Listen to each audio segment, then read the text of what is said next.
ni banabara ma i bɛ to tan a fɔ mama ɲɛna don dɔ ma ka so san a bɛ gɛlɛya tɛ tiɲɛ ni tɛ pede denkɛni ni dusukolo fosi tɛ ni pese a siri mɔgɔ la he bɛ to tan tɛ ka base i filanw bɛ ka so san mɛ miiri fɛn min na o ye wari n'a t'i bolo dɔrɔn k'i bɛ ta min ni fɛn t'i bolo diɲɛ mɔgɔ bɛɛ b'u mago bɔ i la dusu ta ka baara ma i ja da tɛ to i la fata bata yɛrɛ ta de ɲɔgɔn tɛ sɔnni ye ala ta ye mɛ cɛsiri de ɲɔgɔn tɛ ni dusu t'i la dɔrɔn ka na ne ka so lamɛn e m'a mɛn wari min filɛ nin ye siga t'a la ne ma sinara ko i ba wari de wala bi la ne te yen dɔrɔn a banna ne de bɛ k'a f'i ye ok nkalon t'a la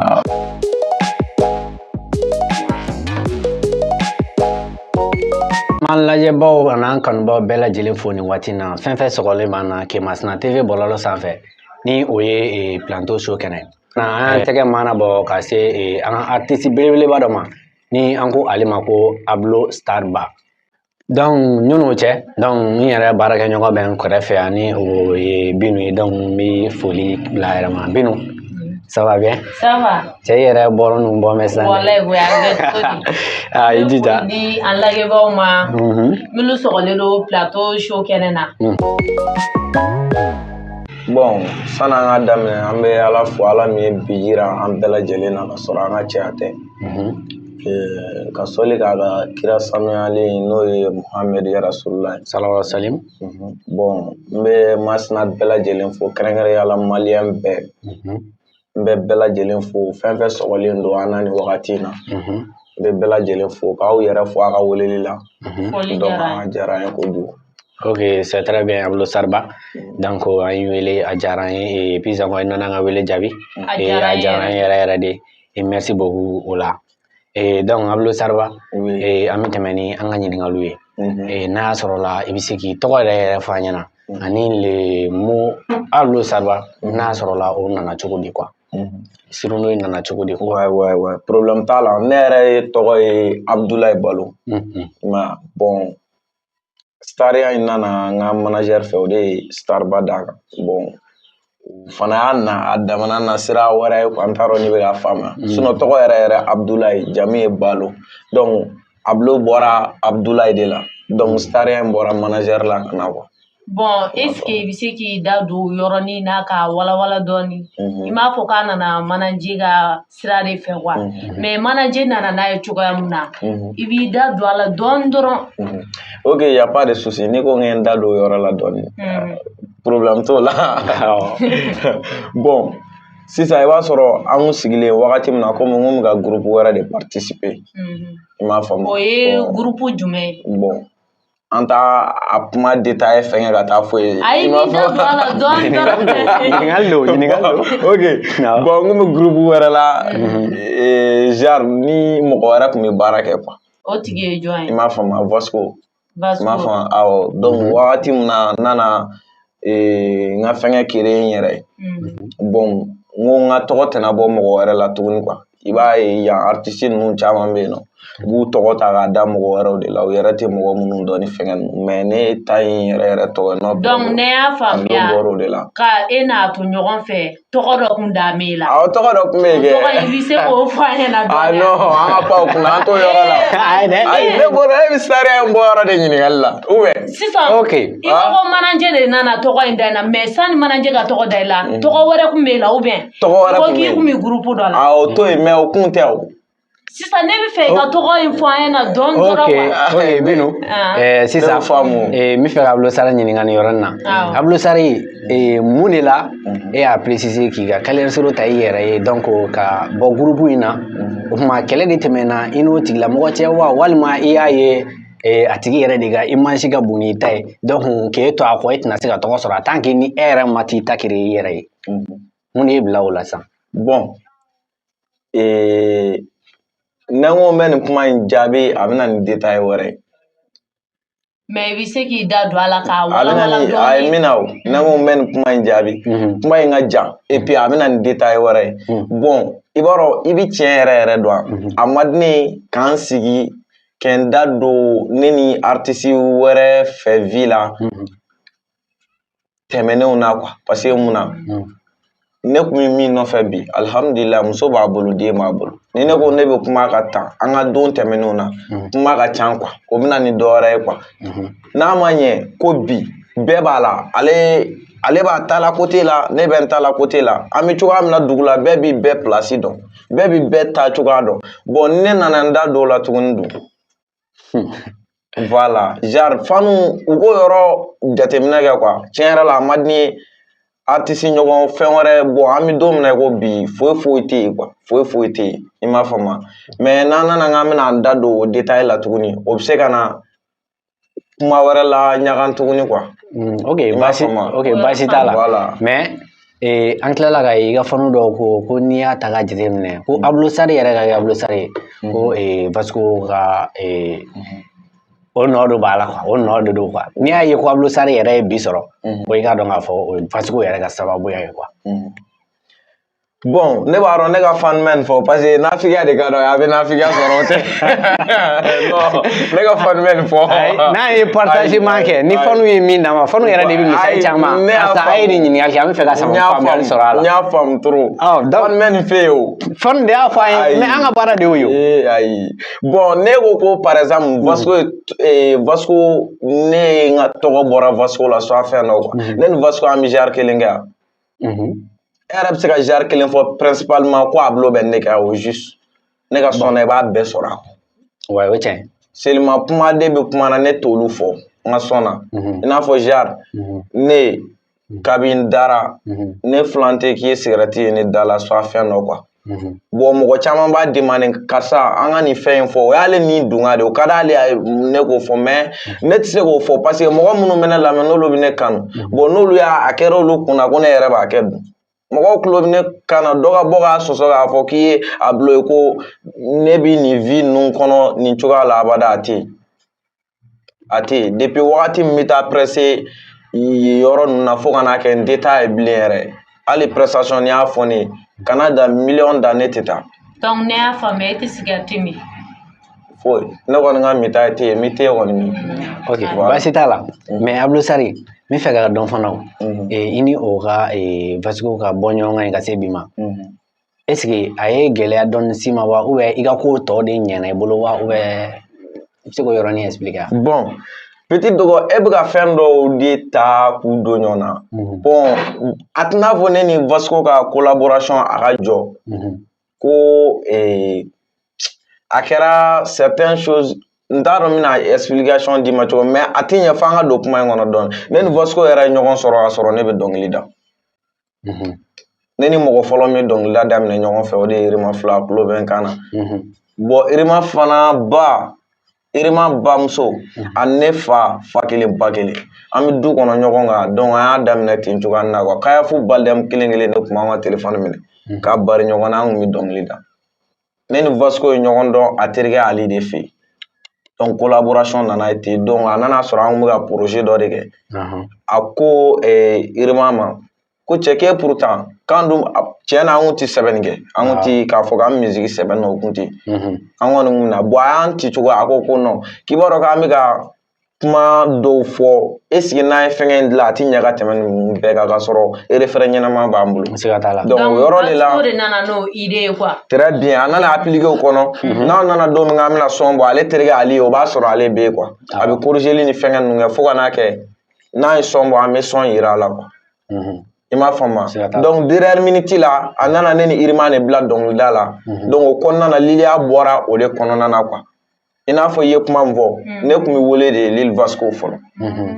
i m'a faamu bon kɛlɛ to ne ye baara in bila fɛngɛ wɛrɛ m'a to ne ye fɛngɛ ne ye baara kɛ Vasco ka team na san 2 a san 2 kɔnɔ ne tun bɛ tige feere a ye n tun bɛ taa a ka foro la mais ne ka foro tɛ kɔrɔ bɛ min yɔrɔ dɔ dɛ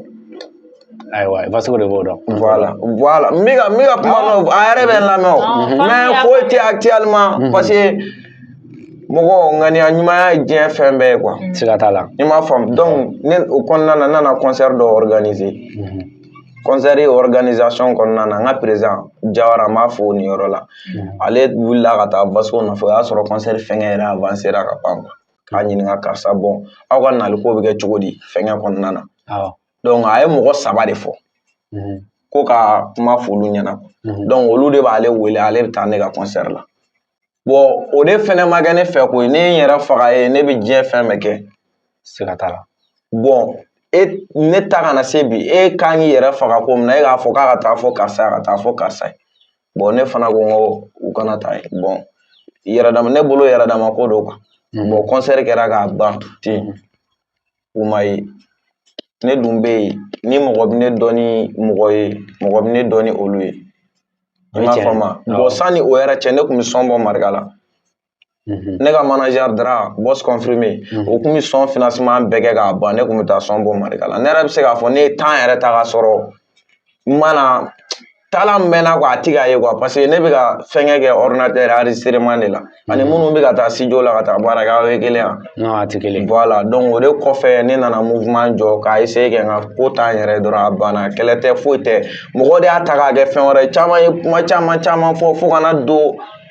masaw yɛrɛ ka ko la k'olu da don a la genre bon nin si tɛ tiɲɛ nin bɛɛ kun ye ne ka kuma mais ne ye kuma kelen de fɔ Ala ka tiɲɛ dɛmɛ dɔrɔn a banna wa an b'o tiɲɛ kelen de kɔnɔ bi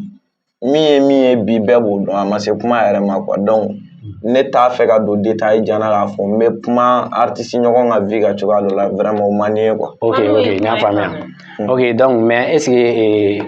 hali bi Universe ko kɛlɛ t'an ni ɲɔgɔn cɛ foyi t'an ni ɲɔgɔn cɛ non foyi tɛ yen hali bi an bɔra Momo ka yɔrɔ la an ye ɲɔgɔn sɔrɔ an ye foliw ni fɛnw bɛ yen bon Vasco tɛ sa Vasco tɛ mɔgɔ jugu ye mais mɔgɔnin dɔ de bɛ yen ne b'o dɔn mais i ma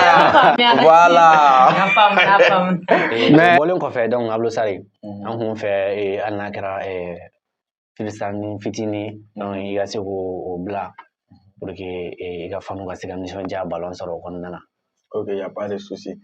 Ni bana bara ma i bɛ to tan a fɔ mama ɲɛna don dɔ ma ka so san a bɛ gɛlɛya tɛ tiɲɛ ni tɛ pede denkɛni ni dusukolo fosi tɛ ni péché a siri mɔgɔ la he bɛ to tan i tɛ ka avance i filanw bɛ ka so san mɛ miiri fɛn min na o ye wari n'a t'i bolo n t'a dɔn k'i bɛ ta min ni fɛn t'i bolo diɲɛ mɔgɔ bɛɛ b'u mago bɔ i la dusu ta ka baara ma i ja da tɛ to i la bata yɛrɛ ta de ɲɔgɔn tɛ sɔnni ye ala ta ye mɛ cɛsiri de ɲɔgɔn tɛ a f'u ɲɛna kan tɛ papa ni mama den anw fɛ an bɛ welema ni buwaden ne ka so in bɔ dusuku bɛ kɛkɛ ni denkɛni siranna don min nin yɔrɔ bɛ dɔgɔya. ok applaudissez pour Abdou Starba Abdou Starba i ka nin fisali nin diyara n ye kosɛbɛ merci et puis n'i y'a ta ka jateminɛ i ka nin fisali in kɔnɔna na a bɛ kuma dɔ f'an ye i n'a fɔ ka kuma gɛlɛya kan ani wariko cogoyaw kan. ouais bon a bɛ kuma denkɛni yɛrɛ bon ni dusu t'i la dɔrɔn ka na ne ka so lamɛn e m'a mɛn ko armée blindée yan siga t'a la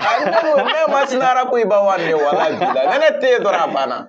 ne de bɛ k'a f'i ye. ok nkalon t'a la. mais don nataw ma est ce que projet b'i bolo wa i ka laɲini ye fɛn min ye.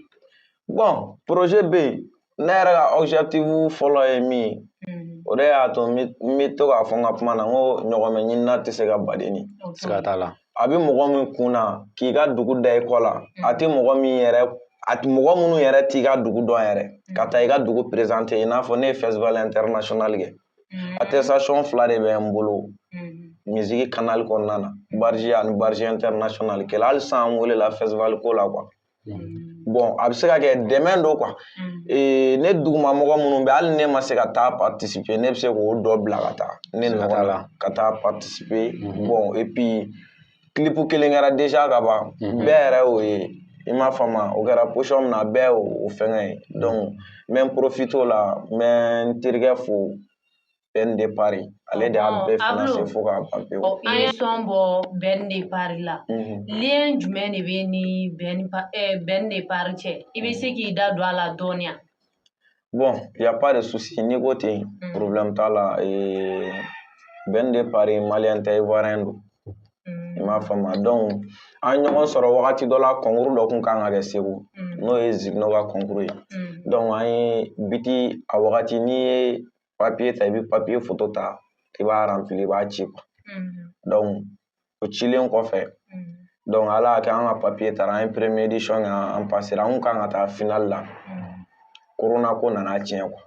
donc o biti min dira an ma laban na bɛɛ bi candidat fɛn fɛn b'a la a bɛɛ bi une minute de ta ka fɛn o kɔrɔ donc o bilali de la donc Ben ye o vidéo ye quoi donc et puis ale mɛnna a bɛ message ci ne fana ma mais a ka gɛlɛn dɔɔni quoi parce que arabɛrɛ ka ko filɛ a ma nɔgɔn dɔɔni quoi parce que a wagati ni ne ka compte 2 de pirate la compte YouTube o 2 de pirate ra ka tila kɛ n ka Facebook 1 fana pirate o kɛra kɔsanni na donc Ben bi message ci ne ma mais n b'a kɛ arnaqueur ninnu ye quoi ma fo ka na ko lana dɔɔni dɔɔni a nana n ye numéro a ko numéro n ye numéro caman donc ne y'a faamuya a kun bɛ fɛ k'i dɛmɛ de wa misigi kari bon dɛmɛ mana ten parce que n'i ko k'i bɛ mɔgɔ dɛmɛ a kɔrɔ ka ca quoi i bɛ mɔgɔ dɛmɛ mɔgɔ dɔ bɛ dɛmɛ sira mɔgɔ dɔ bɛ a bɛ se dɔnkilida la mais seere t'a ka ko la mɔgɔ dɔ bɛ seere yɛrɛ ba a ka ko la a ka d'a ye mais genre a tɛ se quoi o bɛ yen mɔgɔ dɔ bɛ yen a bɛ se fana seere b'a ka ko la n'a ye ko min ta a b'o kɛ fo ka s'a dan na mais mɔgɔ jɔlen t'a bolo min bi a yira diɲɛ na quoi o fana ye tiɲɛ ye ya donc genre ayi n ye o cogoya la fo ka na a bɛ ne ka prestation vidéo ninnu a b'u ye ne ka fɛngɛw sanfɛ dɔrɔn a b'a ta k'a ci ne ma nin kɛra don jumɛn donc fo ka na kɛ sɔnko kuma nana don ani ɲɔgɔn cɛ ka sɔrɔ an ma ɲɔgɔn ye foyi jusqu'à présent an ma ɲɔgɔn ye mais Ben yɛrɛ ye financement min kɛ ne yɛrɛ tɛ se ka n da don a bɛɛ yɛrɛ la k'a fɔ fo ka na a se sɔnko ma an ye sɔn kɛ Lagare fɛ yen bon sɔn bannen Lagare fɛ clip ko fana nana don a la sɔn yɛrɛ ni clip yɛrɛ musaka ni fɛngɛ ninnu n'a bɛɛ farala ɲɔgɔn kan ne yɛrɛ y'a da fɔ u b'a fɔ ko tiɲɛ tɛ voilà donc merci beaucoup Binu i n'a fɔ a yɛrɛ bɔra k'a fɔ cogoya min na ko sɔn min dara Ben le Paris la donc an bɛ jɛ k'o sɔn in lamɛn donc ɲɔgɔn cɛ an man ka si dɔɔni min quoi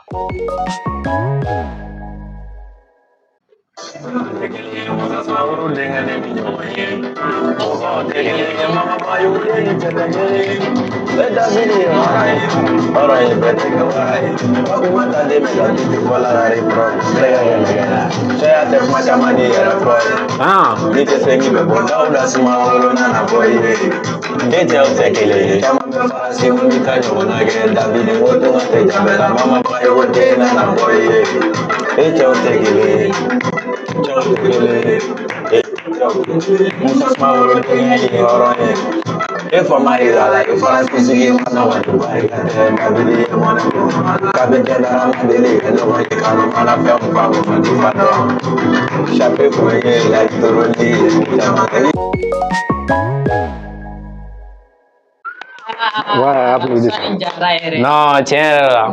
i ka dɔn k'a fɔ Binu nin sɔn in diyara kosɛbɛ tellement ya donc i n'a fɔ an yɛrɛ ka baaraw sera a kuncɛ yɔrɔ ma ka ban donc mais ɲininkali kelen tun bɛ ne bolo ka poser Abdusare kunna fɔlɔ san'o cɛ petit dɔgɔ n y'a mɛn k'a fɔ k'a ye sɔn bɔ Bagozi fana na Bagozi relation jumɛn b'i ni Bagozi fana cɛ i bɛ se k'i da don a la dɔɔniya ok y a pas de souci ne ni Bago ka relation kɛra n terikɛ dɔ de ye Sorasi don Cheick a jamu ye Goyita bon o de kɛra ne ni Bago ka relation ye bon an kun bɛ ɲɔgɔn ka masina yan nɔ o y'a sɔrɔ sani ka taa Lagare yɛrɛ fɛ a kɛra an bɔlen Lagare fɛ yen quoi komi n kan ka taa Lagare fɛ yen mais Ben ka projet la a ko n k'a jateminɛ studio mun ka di n ye n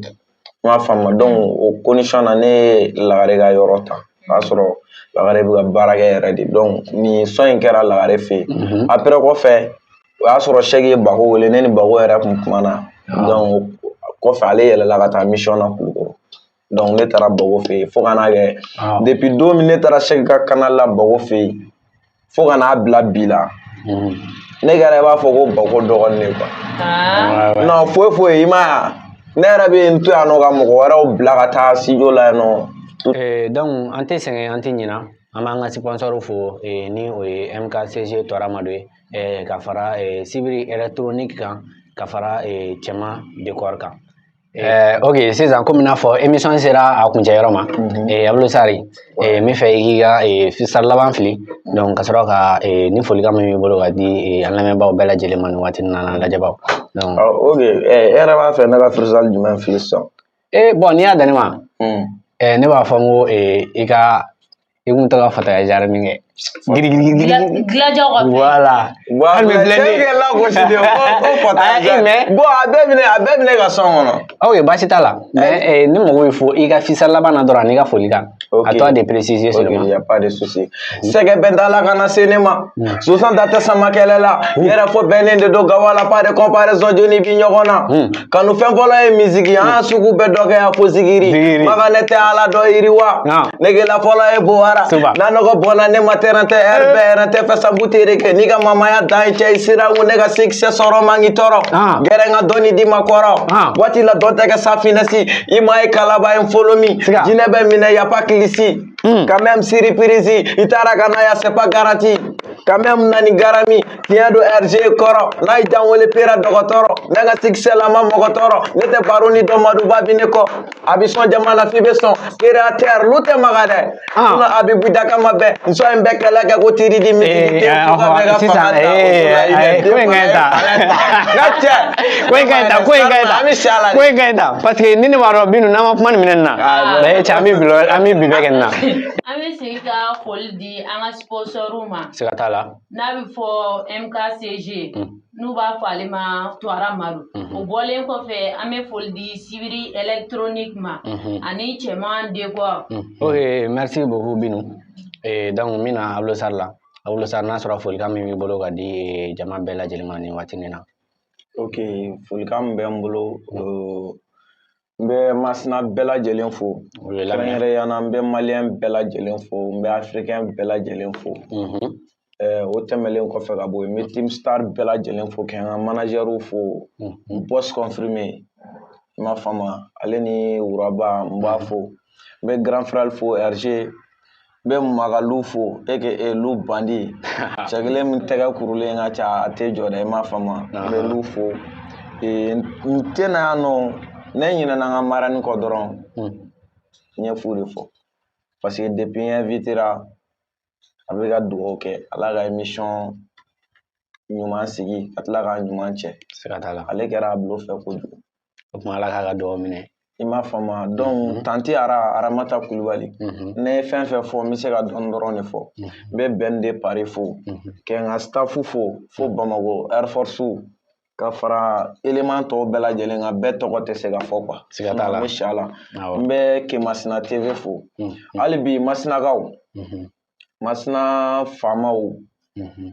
Masina jeunesse ne yɛrɛ tɛ dɛ n'a dara ne ma ça va parce que Masina bɛ cogoya min na an bɛɛ b'a dɔn an faso don dɛ Masina bɛ cogoya min na an bɛɛ b'a dɔn siga t'a la mais u k'a lajɛ hali bi nin émission an k'a valoriser quoi siga t'a la munna hali ni Masina information dɔ bɛ Masina kunkan yan i b'a ye minnu kan ka dɛmɛ yɛrɛ kɛ olu de b'i sigi k'e sigi y'a ye Kemasina TV cɛ n ka page sanfɛ Kemasina TV sanfɛ siga foyi t'a la mais an bɛ yɔrɔ min na gɛlɛya bɛ yen gɛlɛya bɛ yen yɛrɛ de an bɛ se ka yɔrɔ wɛrɛ fɛngɛ u ka n'anw dɛmɛ koyi mais mɔgɔ i bɛ yɔrɔ min i yɛrɛ ka mɔgɔ ka valeur don i la fɔlɔ sinon n'a danna ne yɛrɛ ma non ça va ne tɛ faama deli n'i y'a mɛn o de y'a to mais a bɛ faamuya n bɛ jeunesse mɔgɔ bɛɛ lajɛlen fo kɛrɛnkɛrɛnya la Adama Mamani kɔfɛ n bɛ Tamura fo vraiment n ka événement na o bɛ n dɛmɛ kojugu surtout Tamura yɛrɛ Yusuf Tamura wala monsieur Tamura n b'a fo kojugu dan t'a ka hadamadenya la ok donc Abulosari n bɛ hakɛto ɲini bɛɛ lajɛlen fɛ i b'a dɔn kuma ye fɛn dɔ ye quoi tiɲɛ don n'i ma ɲɛ k'i bɛ kuma n'i ma don finman gasi la i bɛ don jɛman gasi la k'u k'an to deniya ye quoi ok donc Abulosari i ni ce i ka folikanw bɛɛ lajɛlen na donc bɛɛ y'i ka folikan lamɛn donc n yɛrɛ bɛ foli lase monsieur Jiram ma ni ale n'a ka denbaya bɛ Masina Medine na o bɔlen kɔfɛ n'i y'a mɛn ko jɔnni kunna di a fɔ ko sababu ɲuman donc n bɛ n ka sababu ɲuman fɔ ni o ye n ba ye ka fara Fatumata ba kan ni o ye n yɛrɛ kɔrɔmuso ye donc o bɔlen kɔfɛ n bɛ foli lase an ka sponsor ma n'o ye MKCG Tuara Madu ye ka fara Sibiri électronique kan ani cɛman décor donc n'o bɔra yen tuguni n bɛ tila ka Yɛlɛbugu Masina cɛdenw bɛɛ lajɛlen fɔ an'u ka coach yɛrɛ n'u ko ale ma ko Nelson Silva donc i k'a dɔn k'a fɔ nin waati in na min moment na ko sisan ko nɛnɛ de ye minɛ ayi Silva taara kɔndɔrɔma de fa sa u ka fini belebeleba ninnu n'o ye nɛnɛ fini ye ka na n'o baden ka n'o di Masinɛkaw ma sɔngɔ damatɛmɛ diya la donc ni min mago bɛ nɛnɛ fini na o ka se Silva fɛ yen nɔ o bɔlen kɔfɛ den ɲinan an bɛ foli lase Musa Tarawele ma ni ale bi Amérique ni waati nin na o bɔlen kɔfɛ an bɛ tila ka foli lase Bakari ma o bɔlen kɔfɛ ka tila ka foli lase Amadu ma ni olu bɛɛ bɛ Itali bɔlen kɔfɛ n tɛ ɲinan n bɛ n ka foli lase M Kone ni o ye Ari ye donc n bɛ n ka foli lase ale yɛrɛ ma donc o bɔlen kɔfɛ bi nin de kun ye nin bɛ dan sigi an ka bi émission kan donc an b'a fɔ aw k'an bɛn Ala ka waati wɛrɛ yira an na